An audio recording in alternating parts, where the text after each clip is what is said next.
November 10, 1975, on the vast cold waters of Lake Superior, a titan of the Great Lakes pushed through the waves. Her name was the SS Edmund Fitzgerald. She was the pride of American shipping, a colossal freighter, 729 feet long, weighing 26,000 tons, built to haul iron ore across the lakes, built to withstand the legendary fury of November storms, and yet by nightfall, she would be gone, vanished without a trace. No distress call, no mayday, no survivors, only a storm of questions that still haunts us today. The Fitzgerald had departed from Superior, Wisconsin, her belly full of taconite pellets, small heavy balls of iron ore destined for the steel mills of Detroit. It was a journey she had made countless times, a routine trip, albeit late in the shipping season when the weather on the Great Lakes is notoriously unpredictable. At her helm was Captain Ernest McSorley, a seasoned veteran of these waters. He was known for his calm, careful demeanor, a man who had seen his share of storms and always brought his ship and his crew home safely. This time, however, would be different. As the Fitzgerald steamed northeast across the immense expanse of Lake Superior, the weather began to turn, and turn badly. November storms on the Great Lakes are a special kind of monster. Bitterly cold air from Canada clashes with the relatively warmer air rising from the lake, creating a volatile mix.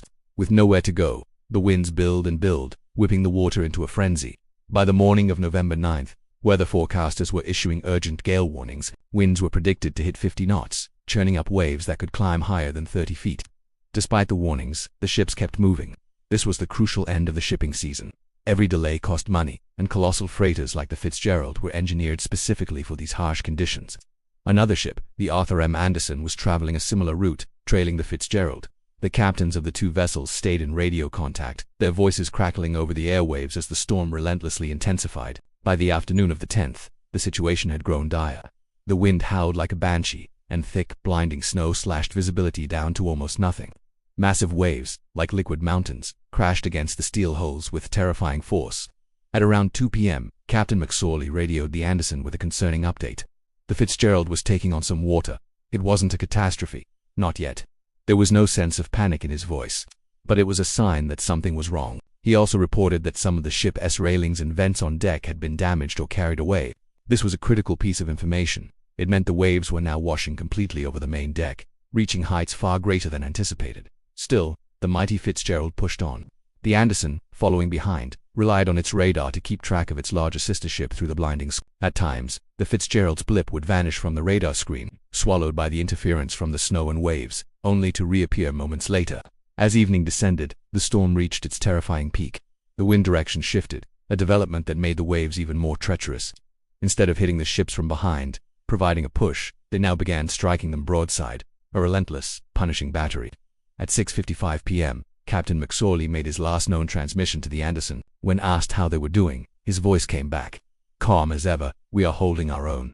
Those were his final words. Minutes later, the Edmund Fitzgerald vanished from the Anderson's radar screen. This time, she did not reappear.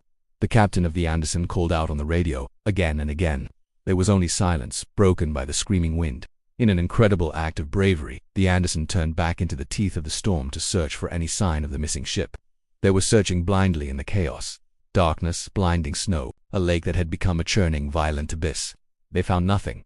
No lights, no debris, no lifeboats. The ship, and the 29 men aboard her, had simply disappeared. When the storm finally broke, the grim reality could no longer be ignored. The SS Edmund Fitzgerald, the titan of the lakes, had sunk. The entire crew was lost. The lake had claimed them all, without a sound. In the days and weeks that followed, a heartbroken nation asked one question over and over. How could a ship so large, so strong, so modern, just vanish? The Fitzgerald wasn't an old vessel. She wasn't overloaded by legal standards. She had an experienced captain and crew. Yet something went catastrophically wrong. The search for answers began. Eventually, the wreck was located using advanced sonar. She rests on the bottom of Lake Superior, more than 500 feet down in Canadian waters.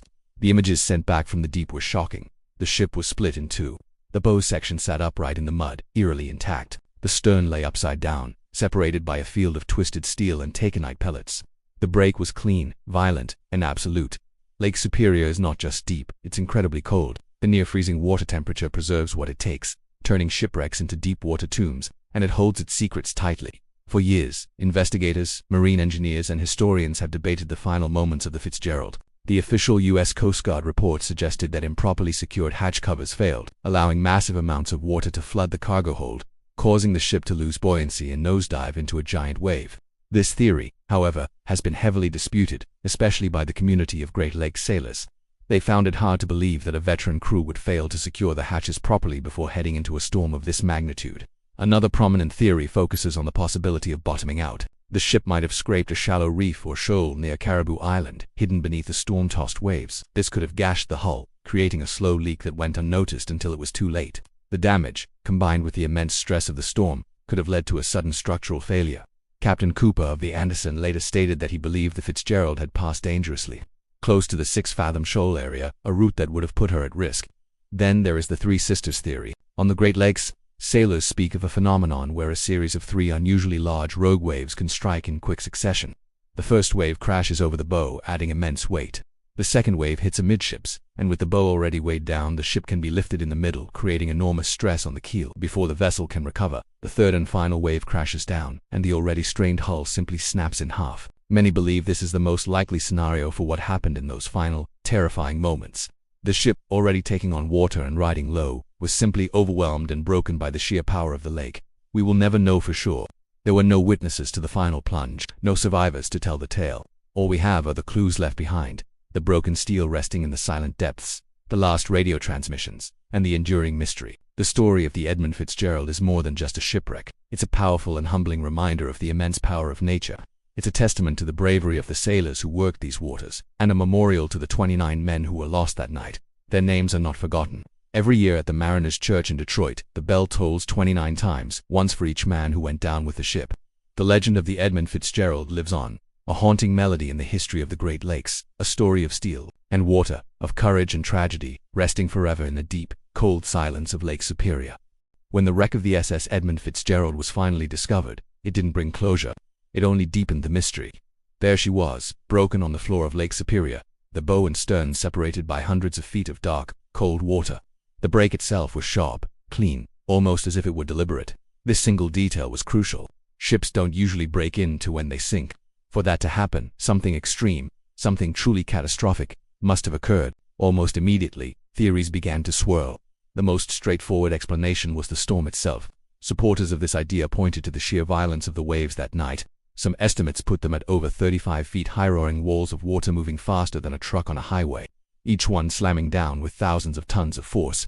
In this scenario, the Fitzgerald was riding up one massive wave and down the other. Her bow would rise, her stern would dip, and then the reverse.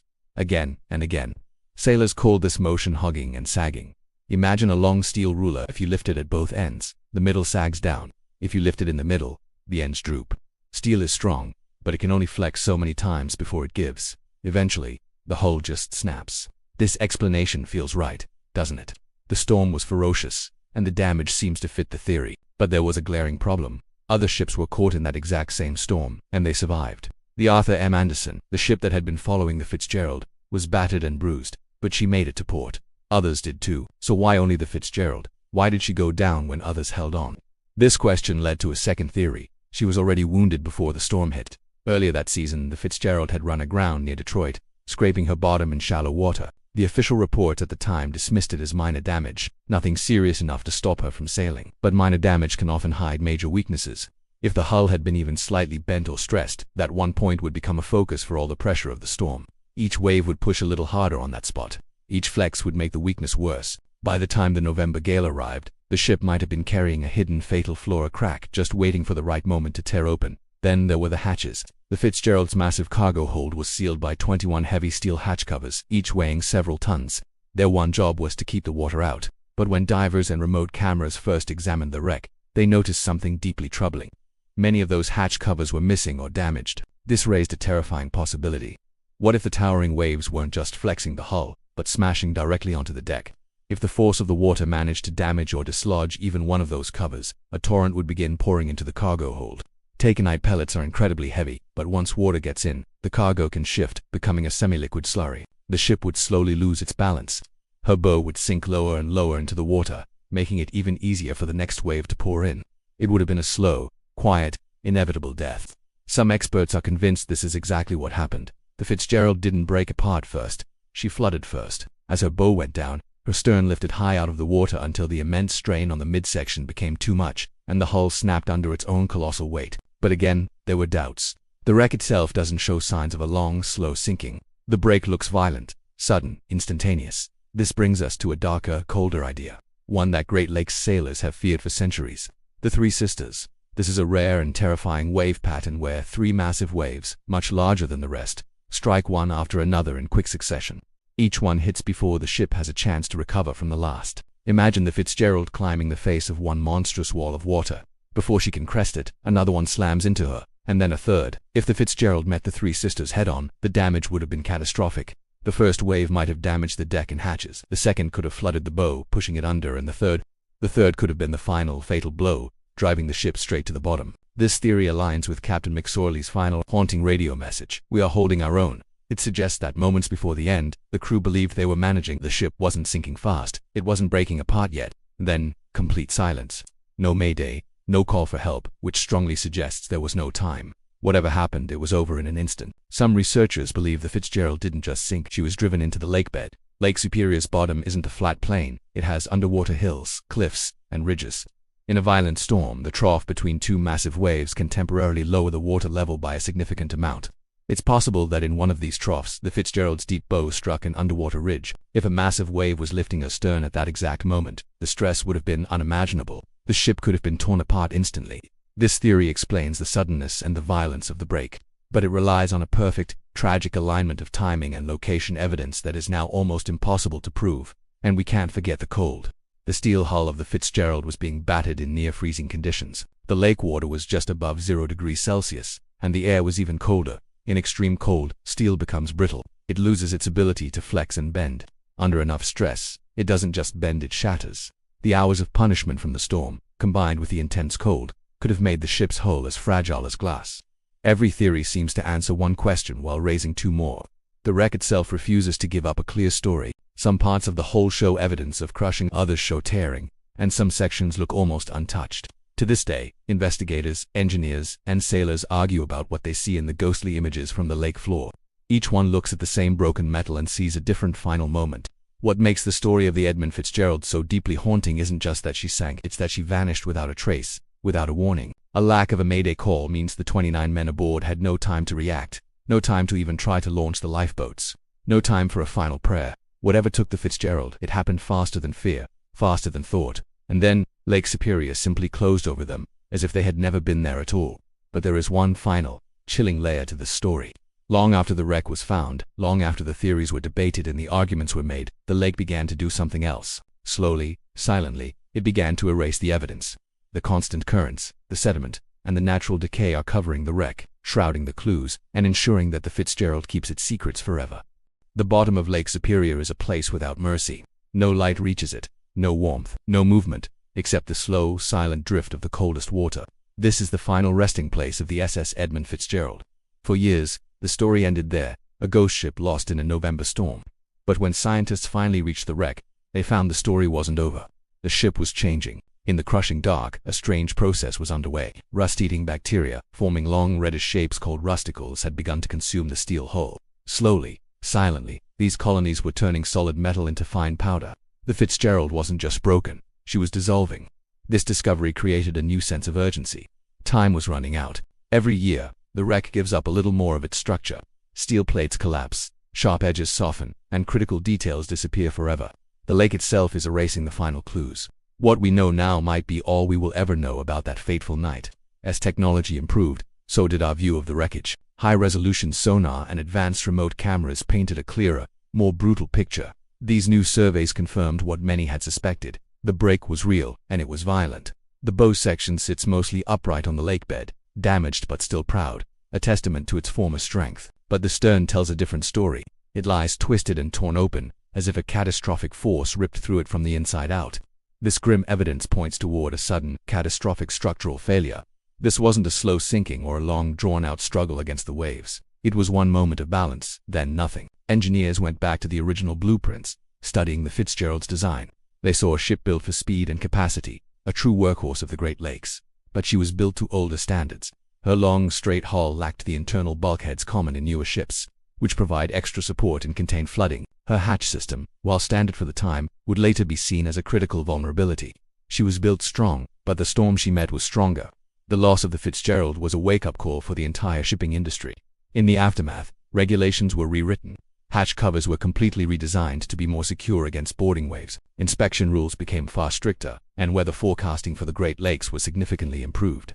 The lake had taught a brutal lesson, and it was learned at a terrible, irreversible cost. For the families of the 29 men who went down with the ship, there was no closure. Lake Superior does not give back its dead. The water is too cold for the natural processes of decay, and the wreck is too deep for any practical recovery. The men are still there, preserved in the cold, dark water, forever part of the ship they served. It's a haunting reality that adds another layer of tragedy to the story. Among sailors, legends swirl around the Fitzgerald. Some say the ship was cursed, others that she was simply a victim of terrible luck, caught in the wrong place at the wrong time by a storm that didn't care about steel or men. But regardless of belief, sailors who cross Lake Superior today still speak her name with profound respect. They dip their flags when they pass near the wreck site. They slow their engines. They listen to the weather reports with an attention born from this tragedy.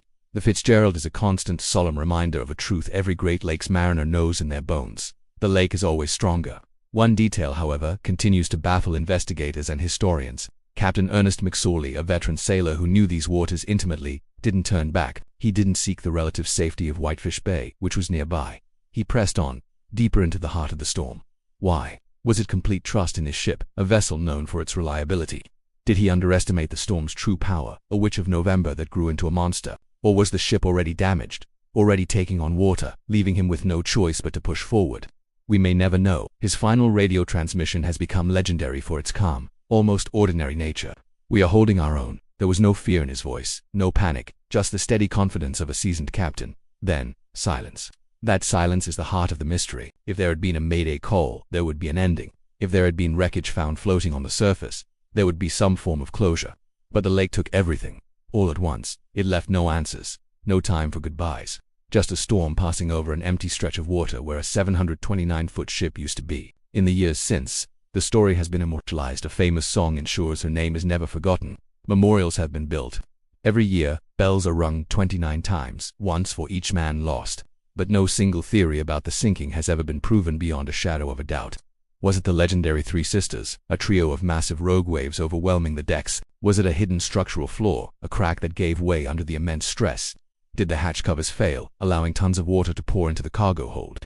The truth is likely a combination of these factors, a perfect storm of small failures, each one adding weight to the scales, until the ship crossed a line from which there was no return. Lake Superior does not reveal its secrets easily. It guards them in its cold, deep waters. The Edmund Fitzgerald has become one of its greatest secrets, a shape in the dark, a name spoken with reverence, a warning written beneath the waves. She is still sinking into legend, still breaking apart in the abyss, and her story remains unanswered. And as long as ships continue to sail those treacherous waters in November, the legend of the Edmund Fitzgerald will never truly end.